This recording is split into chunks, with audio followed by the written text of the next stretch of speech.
Oh, first day of work, panggabi ako. So, hindi ko pa may mga nabago na mga gamit kung saan nakalagay. Kaya, for now, hinahanap ko muna. Tapos, same pa rin, magsisit up pa rin ako ng table. At good for me today kasi ang nangyari, kasi ang guest namin is apat pa lang, siguro apat pa lang na tao yung guest namin for now.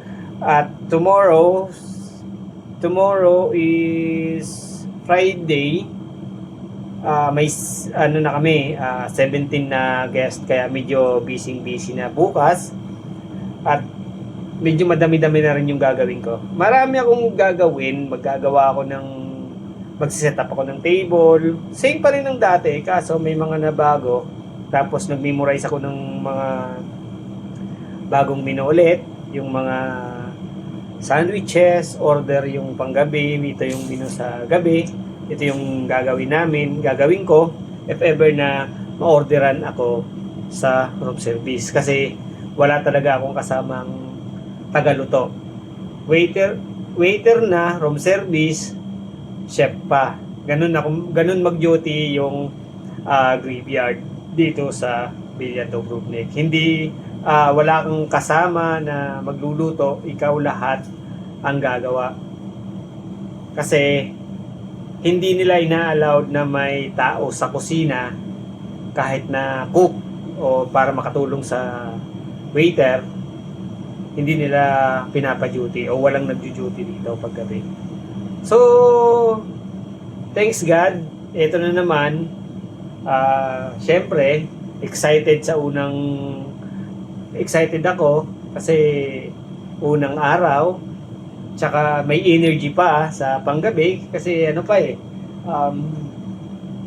unang panggabi.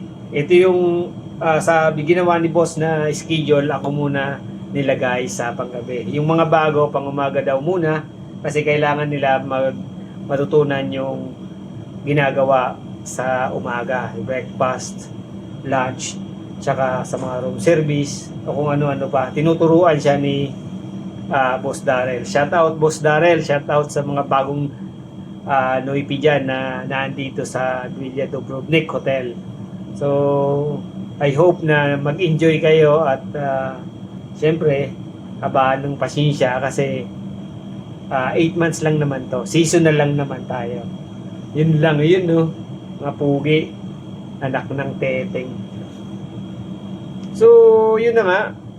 Eto, ganito pa rin ginagawa ko.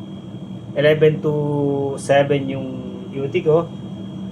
Almost 1 week rin ako magpapanggabi. Kaya magsasawa kayo sa kung ano man ang ina-upload ko dito sa YouTube. Kasi yun pa rin ang ginagawa pag gabi yung duty mo. So ngayon, gusto kong gumawa ng juice kaso medyo kulang pa yung mga ingredients, yung mga panghalo, kaya hindi muna ako gumawa at i-report ko muna yan kay Amo para tomorrow kumpleto na yung mga ingredients para sa drinks na